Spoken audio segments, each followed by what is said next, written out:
अस्सलाम वालेकुम नाज़रीन, सराबर खुदाब से मुखातिब है। दो तीन अहम तरीन खबरें आपके सामने रख देते हैं। दो तस्वीरें बहुत ज्यादा वायरल हैं। एंकर इमरान रियाज खान साहब की एक स्टेटमेंट है, आपको बताते हैं, लेकिन एक बहुत ही तशवीशनाक खबर है। इस खबर के बारे में पाकिस्तान के प्रोमिनेंट अंग्रेजी अखबार ने भी गुज़श्ता दिन लिखा है, उसके बारे में आपको बताते हैं। लेकिन डॉलर इस वक्त एक दफा फिर बेकाबू हो गया है। डॉलर को पर लग गए और डॉलर भागना शुरू हो गया है। डॉलर जिसके बारे में खबरें चली थी कि 250 रुपए पे लाया जाएगा, और डॉलर के नीचे आने की वजह से 300 से नीचे आया था, तो महंगाई की भी एक खातिर खाम ने कमी देखी थी। लेकिन अगेन डॉलर 287 रुपए पर ट्रेड हो रहा है, यानी कि डॉलर की कीमत में आप ये कह सकते हैं 10-12 रुपए का चंद दिनों के अंदर इजाफा हुआ है। और अगर डॉलर मजीद ऊपर जाता है तो महंगाई की एक नई लहर पाकिस्तान में आएगी, जो कि बर्दाश्त करने के काबिल ही पाकिस्तानी नहीं है। साथ साथ ब्रायलर मुर्गी, जो चिकन आप खाते थे, जो कुकड़ शुकड़ का आप शौक रखते हैं, तो उसकी कीमत में तकरीबन 1 किलो कीमत में 25 रुपए का इजाफा कर दिया गया है।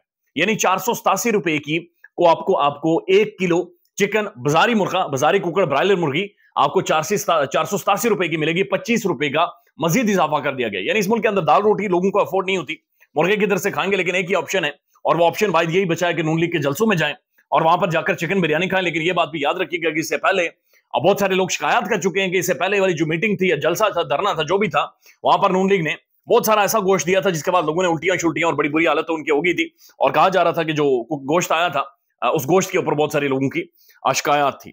अब एक जो बड़ी खबर है, बड़ी खबर यह है कि एक तो आज पाकिस्तान के वज़ीर आज़म अनवारुल्लाह काकड़ साहब ने एक प्रेस कॉन्फ्रेंस की है, और प्रेस कॉन्फ्रेंस के अंदर बड़ा मोहतात रहते हुए उन्होंने मोहतात अंदाज में बातचीत करते हुए ये बात बड़ी खुलकर की है कि पाकिस्तान के अंदर इस वक्त जो दहशतगर्दी हो रही है, जब ये आप देख रहे हैं कि पाकिस्तान के सिक्योरिटी फोर्सेस के ऊपर, पाकिस्तानी आर्मी के जवानों के ऊपर जो अटैक्स हो रहे हैं और हमारे जवानों की जो शहादतें हो रही हैं, उसके बारे में उन्होंने बड़ा खुलकर बातचीत करते हुए कहा कि जनाब, जो अफगानिस्तान के अंदर तालिबान की हुकूमत है, इनके साथ जो एग्रीमेंट था, दोहा एग्रीमेंट भी था, और जाहिर बायलैटरल भी आपके रिलेशंस होते हैं, ताल्लुकात होते हैं, ये जनाब खातिर खा को किरदार नहीं अदा कर रहे।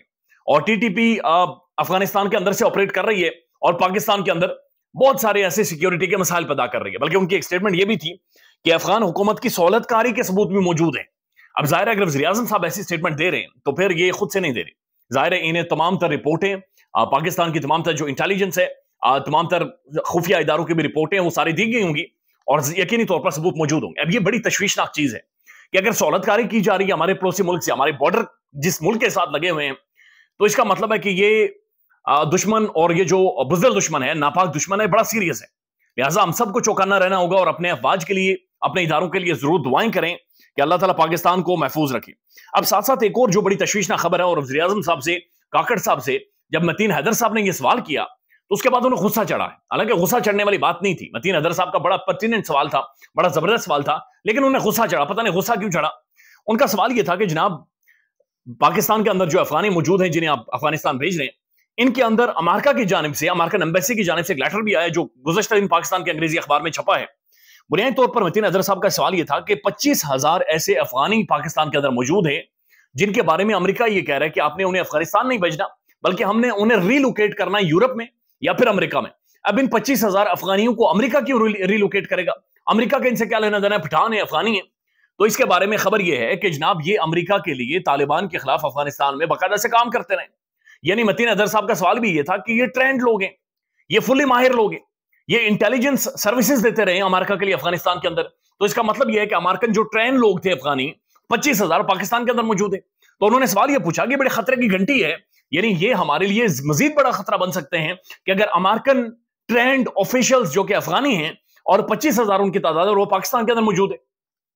अब जो अमेरिका ने ट्रेन किए हुए हैं, जिन्होंने बाद में अमेरिका ने अपने मुल्क में बिठाना है, जिन्होंने यूरोप ने अपने मुल्क में बिठाना है, तो जाहिर है वो यहां पर एमए तो नहीं बैठेंगे।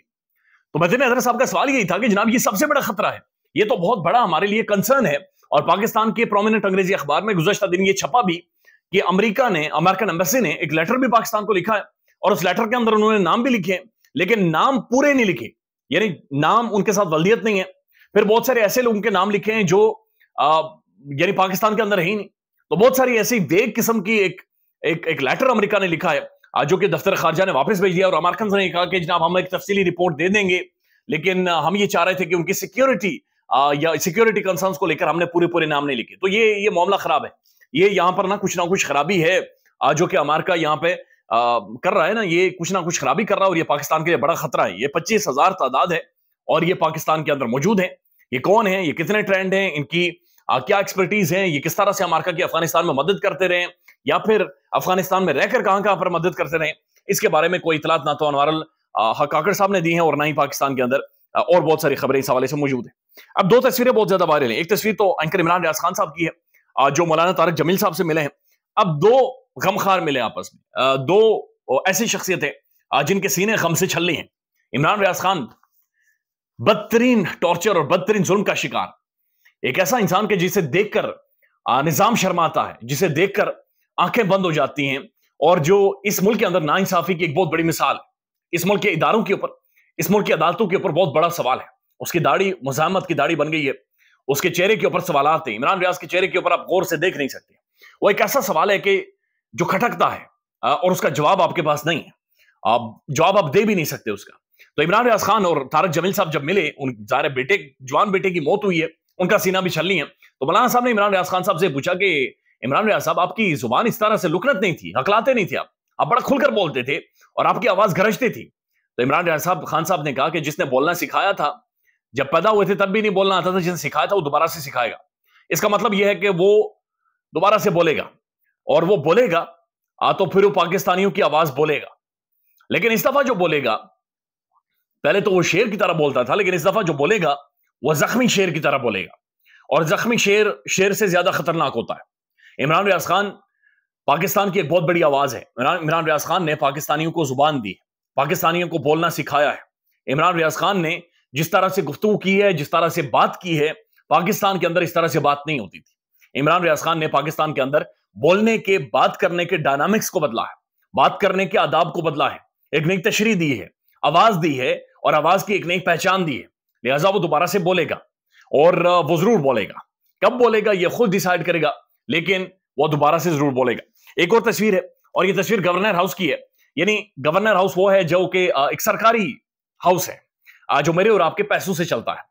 میاں نواز شریف صاحب گورنر ہاؤس میں جاتے ہیں تو وہاں پر جو گورنر ہے وہ گورنر کی کرسی چھوڑ کر میاں صاحب کے پہلو میں بیٹھ جاتا ہے، اور پھر گورنر ہاؤس کے اندر ہی مسلم لیگ نون آپس میں اجلاس کرتی ہے۔ مسلم لیگ نون اقتدار میں نہیں ہے، لیکن اقتدار میں نہ ہوتے ہوئے بھی وہ ان ایوانوں میں بیٹھ رہی ہے جہاں پر اقتدار کے لوگ بیٹھتے ہیں، ان ایوانوں میں بیٹھ رہی ہے جو کہ سرکاری ایوان ہے۔ تو پھر یہ تصویر جاری کرنے کا مقصد کیا تھا؟ یہ تصویر جاری کرنے کا مقصد یہ تھا کہ یہ لو تمہاری جمہوریت، یہ لو تمہارا سارے معاملات، یہ ہوتی ہے ڈیل، یہ ہوتے ہیں معاملات، اور اس طرح سے معاملات کو کیا جاتا ہے، اور اس طرح سے معاملات آگے بڑھتے ہیں۔ ایک اور سٹیٹمنٹ آئی ہے، اور یہ بلاول بھٹو زرداری کی سٹیٹمنٹ ہے۔ وہ یہ کہہ رہے ہیں کہ ہمیں لیول پلینگ فیلڈ چاہیے، ہمیں وہ لیول پلینگ فیلڈ چاہیے کہ جہاں پر سب کے لیے ایکول اپرچونٹی ہو، ایکول موقع ہو۔ پی ٹی آئی مختلف کہہ رہی ہے، پی ٹی آئی کہہ رہی ہے ہمیں فیلڈ دیں، لیول ہم خود کر لیں گے۔ یعنی یہ ایک عجیب کانفیڈنس ہے تحریک انصاف کا، وہ جانتے ہیں، کھیل کو سمجھ گئے۔ عمران خان اکثر تقاریر میں کہتے تھے مجھے 5 دن کا جنوں کا ٹیسٹ میچ ہوتا تھا، مجھے تیسرے دن پتا چل جاتا تھا ٹیم فارغ ہو گئی، ان کی ٹانگیں لڑکھڑا گئی ہیں، اور یہ لنچ میں یا پھر ٹی ٹائم میں یہ فارغ ہو جائے۔ اور وہی چیز آج یہ محسوس کر رہے ہیں، وہ کہہ رہے ہیں صرف ہمیں فیلڈ دیں، لیول ہم خود ہی کر لیں گے، اور ایسا لیول کریں گے کہ پھر لیول پلینگ فیلڈ والے بھی یعنی بہت زیادہ یاد رکھیں گے۔ خیال رکھیے گا اپنا، اور جو اپڈیٹس ہوں گے آپ کے سامنے رکھیں گے۔ اللہ حافظ۔